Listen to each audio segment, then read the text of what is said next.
Hey guys, my name is Rishabh Verma. This is the Adventures Official. Previous video में हम लोग chemical reaction क्या होता है ना, और केमिकल इक्वेशन किसको बोलते हैं, बैलेंस केमिकल इक्वेशन किसको बोलते हैं, अनबैलेंस्ड या स्केलेटन केमिकल इक्वेशन किसको बोलते हैं, ये सारा चीज़ हम लोग देख चुके थे, है ना. इस वीडियो में हम लोग टाइप्स ऑफ केमिकल रिएक्शंस देखने वाले हैं. ठीक है, तो चलिए शुरू करते हैं. सबसे फर्स्ट है कॉम्बिनेशन रिएक्शन. तो कॉम्बिनेशन रिएक्शन किसको बोलते हैं?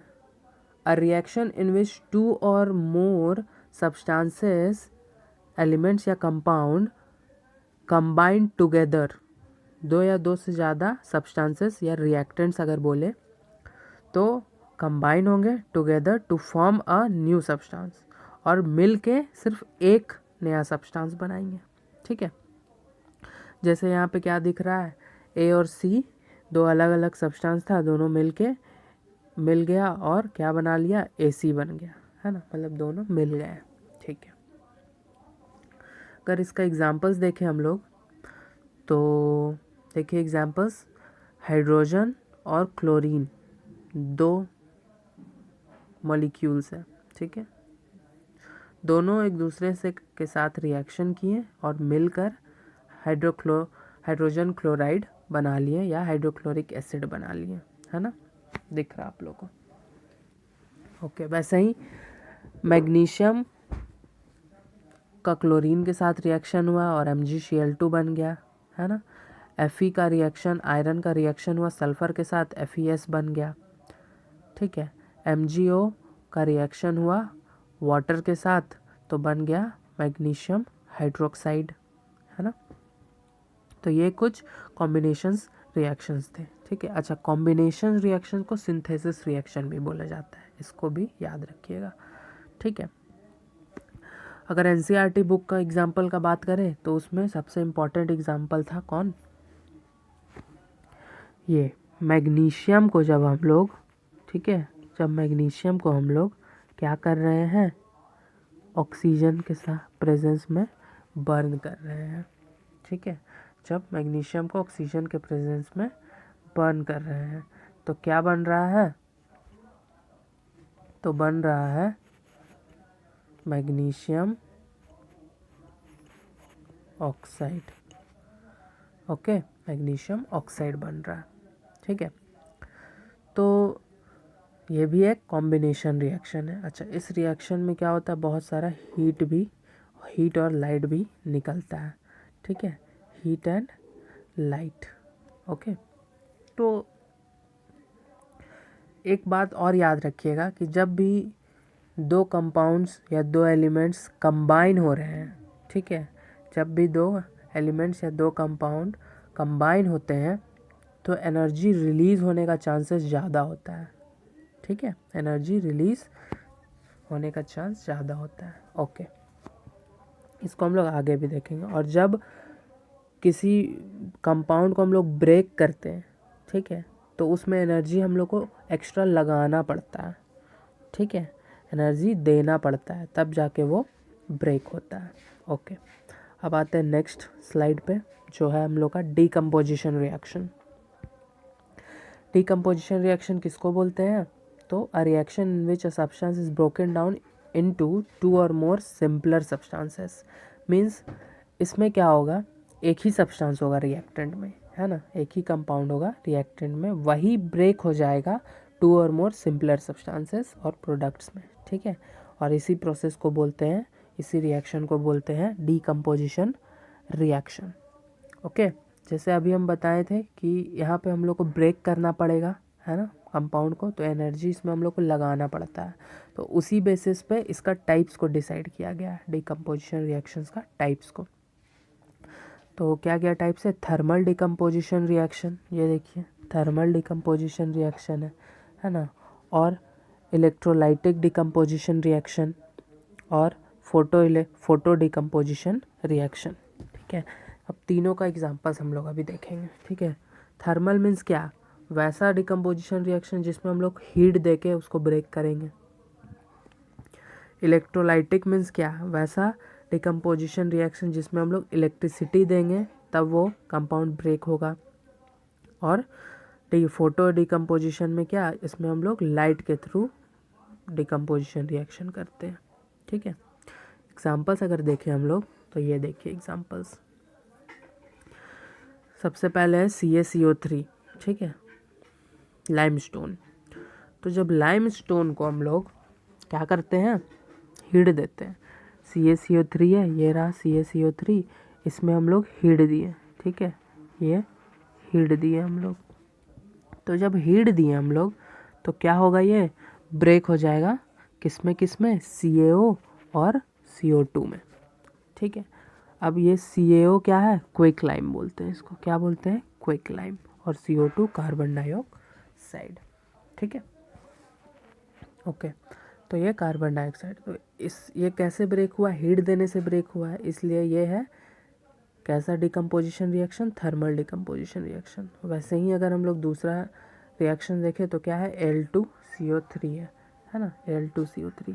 तो इसमें हम लोग क्या, ये Al2CO3 क्या है ना, मोल्टन Al2CO3 है। ठीक है, मोल्टन मीन्स जो ओर होगा एल्यूमिनियम का Al2CO3, उसको हम लोग मेल्ट कर देंगे और फिर इलेक्ट्रोलाइसिस करेंगे, इलेक्ट्रोलाइसिस प्रोसेस करेंगे जिसमें इलेक्ट्रिसिटी दिया जाता है। ठीक है, तो उसमें क्या हो रहा है, ये एल्यूमिनियम और ऑक्सीजन में ब्रेक कर जा रहा है। ठीक है, एल्यूमिनियम लिक्विड फॉर्म में ही रहेगा और ऑक्सीजन गैस बन जाएगा। ओके, ठीक है। अच्छा, इलेक्ट्रिसिटी वाला और एक एग्जांपल अगर हम लोग देखना चाहें तो एग्जांपल हो जाएगा हम लोग का H2O वाला। जैसे H2O है, ठीक है, इसको हम लोग क्या किए, इलेक्ट्रिसिटी प्रोवाइड किए, इलेक्ट्रिसिटी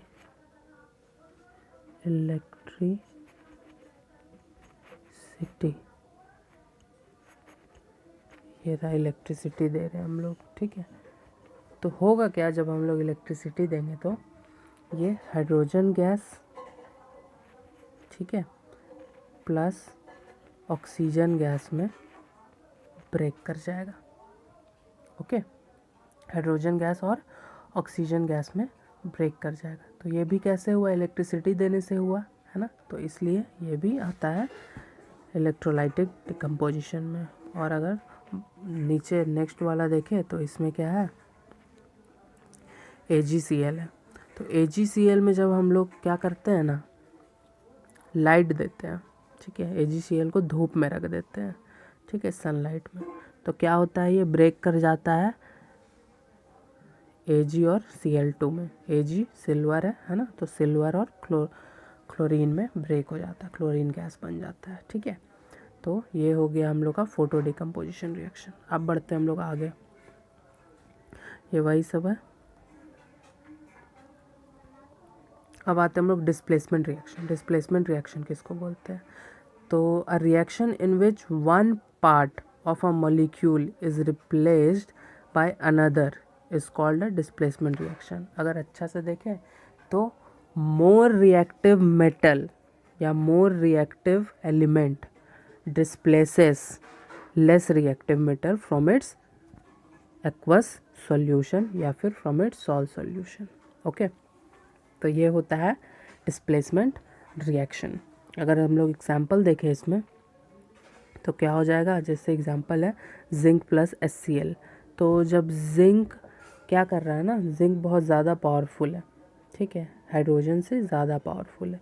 तो ये क्या करता है, हाइड्रोजन को उसके जो HCl का सॉल्यूशन है उससे वो उसको हटा देता है और ख़ुद उसका जगह ले लेता है। मीन्स वो डिस्प्लेस कर दिया उसको और ख़ुद उसका पोजीशन ले लिया, है ना। तो बनेगा क्या, ZnCl2 बनेगा, ये देखिए ZnCl2 बनेगा और साथ में क्या बन जाएगा, हाइड्रोजन गैस बन जाएगा और वो निकल जाएगा हाइड्रोजन गैस के फॉर्म में। ठीक है, वैसे ही और भी रिएक्शंस है, जैसे CuSO4 प्लस Zn, ठीक है, CuSO4 प्लस जिंक। तो जब इसमें क्या हो रहा है, कॉपर से ज़्यादा रिएक्टिव कौन है, जिंक, इसलिए जिंक क्या कर रहा है, कॉपर को उसके सॉल्यूशन से डिस्प्लेस कर दे रहा है और खुद उसका प्लेस ले के क्या बना दे रहा है, ZnSO4, है ना।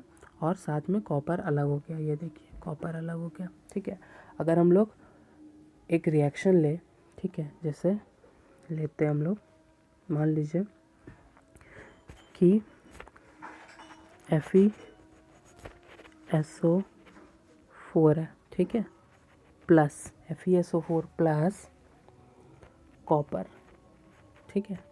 तो अब सोच के बताइए कि FeSO4 प्लस कॉपर लेने से जब हम लोग रिएक्शन करवाएंगे तो क्या होगा। कॉपर क्योंकि आयरन से कम पावरफुल है, कम रिएक्टिव है, इसलिए ये कॉपर आयरन को डिस्प्लेस नहीं कर पाता है, ठीक है, आयरन को डिस्प्लेस नहीं कर पाता है, और आयरन को डिस्प्लेस नहीं कर पाता है तो there will be no reaction, okay, no reaction, okay, no reaction, कोई रिएक्शन इसमें नहीं होगा, ठीक है। अब आगे बढ़ते हैं। अब हम लोग का डबल डिस्प्लेसमेंट रिएक्शन। तो डबल डिस्प्लेसमेंट रिएक्शन किसको बोलते हैं? तो अ reaction in which the two reacting ionic compounds exchange there compounding corresponding ions, ठीक है। क्या कर रहे हैं ये लोग? दो रिएक्टिंग आयनिक कंपाउंड्स हैं और दोनों एक्वस सॉल्यूशन होंगे, ठीक है। तो वो या फिर मोल्टन सॉल्यूशन हो सकते हैं। तो ये दोनों क्या करेंगे? एक दूसरे के आयंस को, कॉरेस्पॉन्डिंग आयंस को एक्सचेंज कर लेंगे। इसी प्रोसेस, इसी रिएक्शन को बोलते हैं डबल डिस्प्लेसमेंट रिएक्शन, ठीक है। जैसे अगर हम लोग एग्जांपल देखना चाहें तो देखिए ये एग्जांपल्स, AgNO3 प्लस NaCl दोनों एक्वस सॉल्यूशन है, ठीक है, मतलब दोनों को पानी में घोल के सॉल्यूशन बनाया गया है, ठीक है। तो अब हो क्या रहा है कि AgNO3 और NaCl साथ में रिएक्ट कर रहा है। यहाँ पे जो दोनों एक दूसरे का आयंस को एक्सचेंज कर लेगा। जैसे NaCl में Cl है और AgNO3 में NO3 है ना। तो NO3 आ जाएगा सोडियम के पास, Na के पास, और ये Cl चला जाएगा Ag के पास, ठीक है। ये हो गया एक्सचेंज ऑफ आयंस, और बन क्या जाएगा? AgCl प्लस NaNO3 ऐसे बन जाएगा। अब यहाँ पे होता क्या है ना, इसमें हम लोग ये डबल डिस्प्लेसमेंट रिएक्शन में हम लोग एक प्रेसिपिटेट ज़रूर बनता है। ये देखिए प्रेसिपिटेट है कौन? AgCl, क्योंकि ये सॉलिड है, सब एक्वस है, देखिए सब एक्वस, सब एक्वस, सब एक्वस, लेकिन ये AgCl जो है यही सॉलिड है। तो अब ये सॉलिड है तो इस रिएक्शन को हम लोग प्रेसिपिटेशन रिएक्शन भी बोल सकते हैं। तो यहाँ पे एक और टाइप्स हम लोग को समझ में आ गया रिएक्शन का, precipitation reaction, the reaction in which precipitate are formed, okay. तो ये हो गया हम लोग का precipitation reaction, double displacement reaction में ही हम लोग को दिख गया, ठीक है। बढ़ते हैं हम लोग आगे, देखिए अब आते हैं हम लोग ऑक्सीडेशन एंड रिडक्शन रिएक्शन। तो ऑक्सीडेशन और रिडक्शन रिएक्शन क्या होता है? ऑक्सीडेशन सबसे पहले देखते हैं। तो ऑक्सीडेशन रिएक्शन किसको बोलते हैं? Any process involving addition of oxygen, removal of hydrogen और loss of electron is known as oxidation reaction. Means वैसा रिएक्शन, ऐसा प्रोसेस जिसमें या तो ऑक्सीजन का एडिशन हो रहा होगा, या तो हाइड्रोजन का रिमूवल हो रहा होगा, या तो इलेक्ट्रॉन का लॉस हो रहा होगा, ठीक है। तो जो ये तीनों में से अगर कुछ भी होता है तो हम लोग बोलेंगे कि ऑक्सीडेशन हुआ है, ठीक है। वन बाय वन एग्जांपल देखते हैं। यहाँ पे एडिशन ऑफ ऑक्सीजन का एग्जांपल, जैसे P4 फॉस्फोरस है और प्लस ऑक्सीजन है। तो हो क्या रहा है, यहाँ फॉस्फोरस में ऑक्सीजन जुड़ गया, ये देखिए फॉस्फोरस में ऑक्सीजन जुड़ गया। तो फॉस्फोरस में ऑक्सीजन का एडिशन हुआ है, इसलिए फॉस्फोरस का यहाँ पे ऑक्सीडेशन हुआ है, ऑक्सीडेशन ऑफ फॉस्फोरस, है ना। अगर रिमूवल ऑफ हाइड्रोजन के टर्म्स में देखें तो यहाँ पे क्या हो रहा है कि H2S प्लस Br2 है, ठीक है। अब यहाँ पे H2S प्लस Br2 है, तो हो क्या रहा है यहाँ पे, ये हाइड्रोजन सल्फाइड जो है उससे हाइड्रोजन का रिमूवल हो जा रहा है और सल्फ़र अकेला बच जा रहा है ना।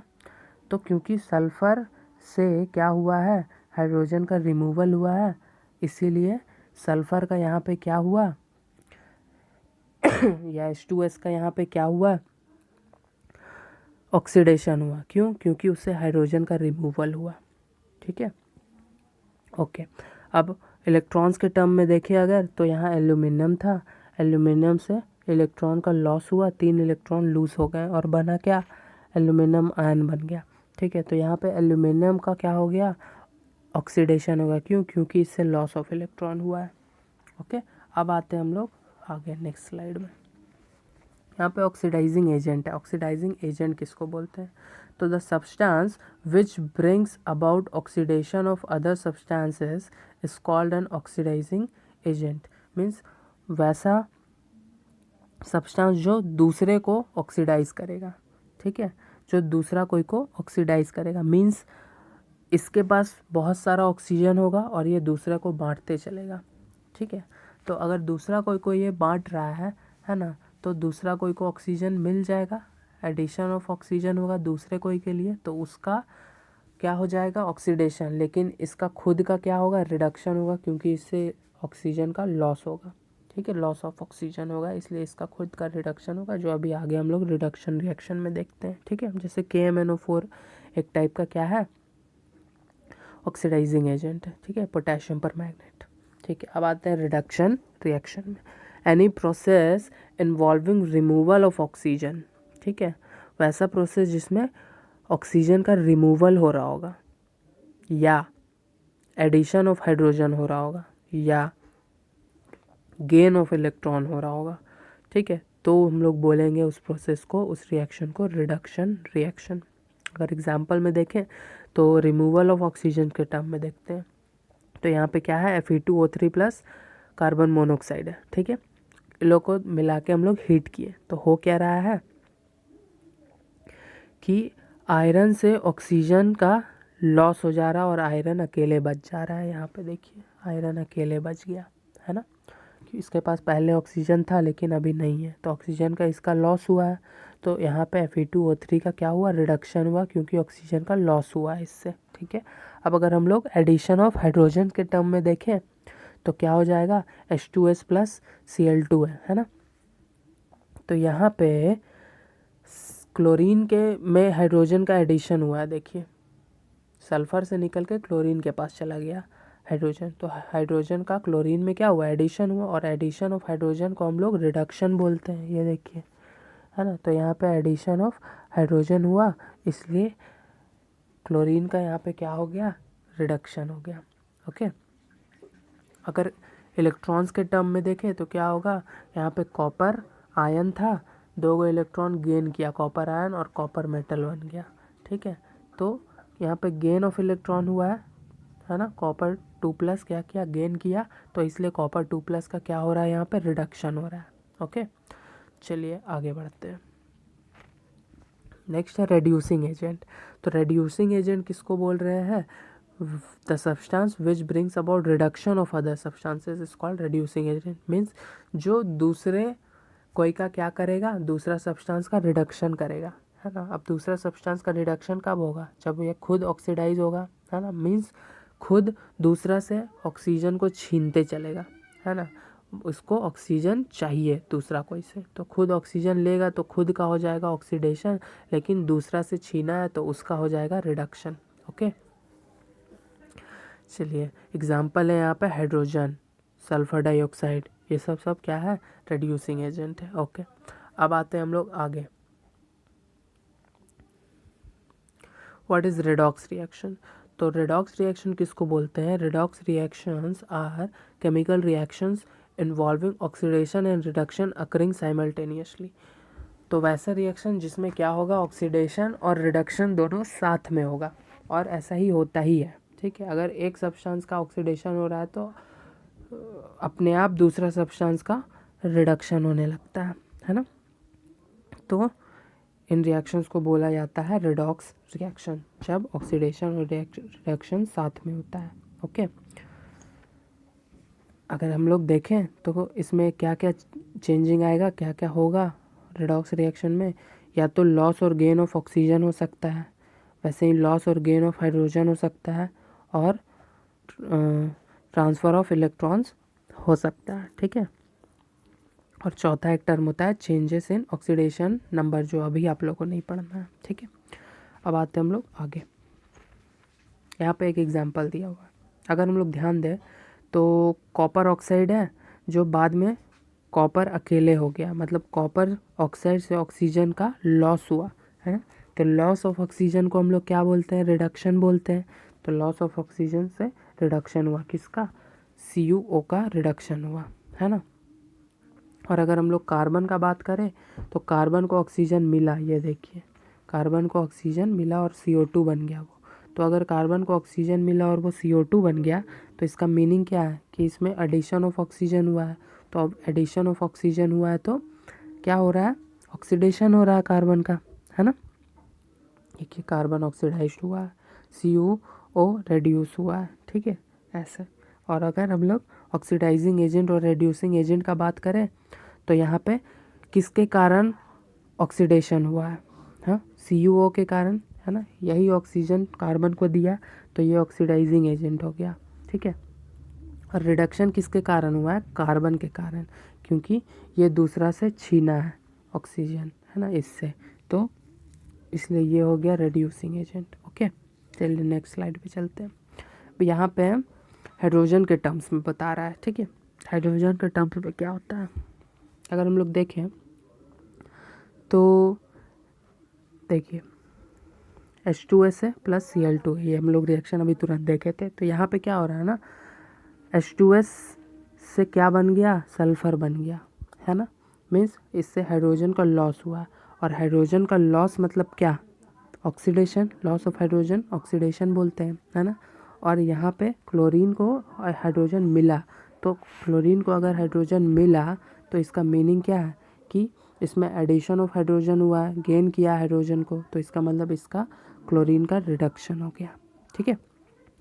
और अगर हम लोग ऑक्सीडाइजिंग एजेंट और रिड्यूसिंग एजेंट का बात करें तो यहाँ पे ये देखिए कि ऑक्सीडेशन किसके कारण हुआ है, ठीक है। तो ऑक्सीडेशन हुआ है क्लोरीन के कारण, क्यों, क्योंकि यही हाइड्रोजन को गेन किया इससे छीन के, ठीक है। तो इसलिए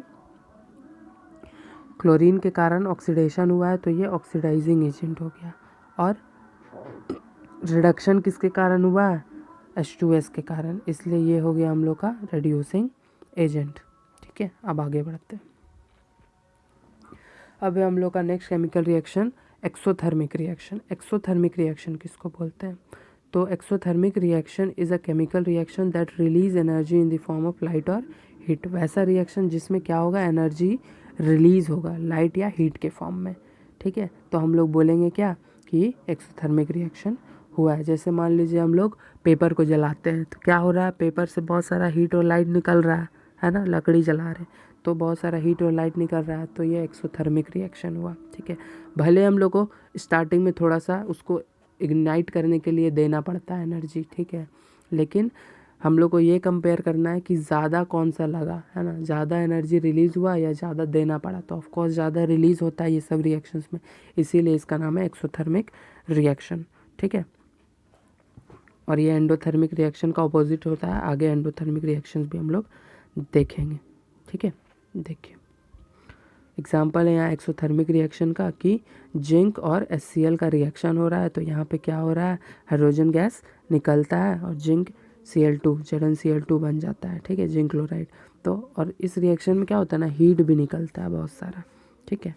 जो बीकर में आप रिएक्शन करिएगा वो बीकर पूरा हीट हो जाएगा, गर्म हो जाएगा, है ना।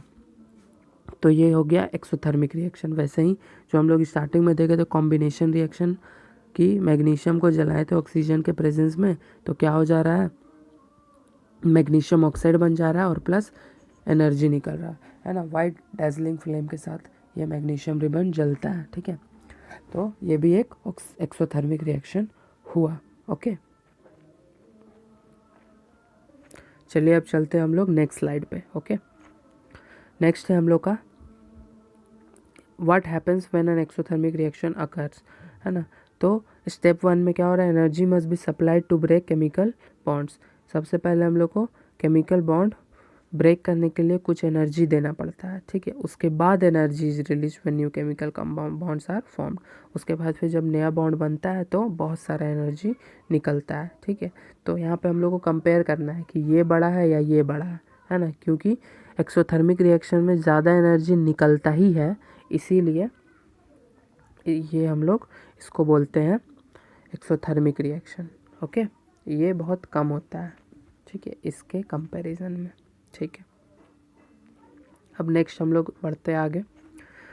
एग्जांपल्स ऑफ एक्सोथर्मिक रिएक्शन, जैसे कार्बन को ऑक्सीजन के प्रेजेंस में जलाएं तो कार्बन डाइऑक्साइड बना, है ना, बर्निंग ऑफ कोल। फिर है फॉर्मेशन ऑफ अमोनिया, अमोनिया जब बन रहा है तो भी हीट बहुत निकल रहा है, ठीक है, H2 + N2 goes to NH3। फिर फॉर्मेशन ऑफ वाटर, जब वाटर बनता है H2 + O2 तो भी हाइड्रोजन गैस ये बहुत सारा एनर्जी रिलीज होता है, ठीक है, और वाटर बनता है साथ में। तो ऐसे ही बहुत सारा यहाँ रिएक्शंस है, ठीक है। एक हम लोग रिएक्शन अगर देखें तो रेस्पिरेशन, इसको ध्यान में रखना है कि रेस्पिरेशन में क्या हो रहा है, ग्लूकोज ऑक्सीजन के प्रेजेंस में जल रहा है ना, और क्या बन रहा है, CO2 और H2O बन रहा है, और साथ में एनर्जी, और यही एनर्जी का तो हम लोग यूज़ करते हैं बाद में क्या, अपना वर्क करने के लिए, ठीक है। तो यहाँ पे ये सब एग्जांपल्स थे एक्सोथर्मिक रिएक्शंस के। अब हम लोग आगे बढ़ते हैं, ठीक है। अब है endothermic reaction, a reaction accompanied by absorption of heat energy is known as endothermic reaction. Mean वैसा रिएक्शन जिसमें एनर्जी का एब्जॉर्प्शन होगा, मतलब एनर्जी हम लोग को देना पड़ेगा बहुत, तब जाके वो रिएक्शन होगा। और हम स्टार्टिंग में ही बताए थे डिकम्पोजिशन रिएक्शन में कि बॉन्ड को ब्रेक करने के लिए हम लोग को, है ना, बहुत एनर्जी देना पड़ता है। तो जो भी डिकम्पोजिशन रिएक्शंस होता है उसमें ज़्यादातर एंडोथर्मिक ही होता है, इसीलिए एग्जांपल्स भी हम लोग एंडोथर्मिक वाला ही ले रहे हैं, ये देखिए, है ना।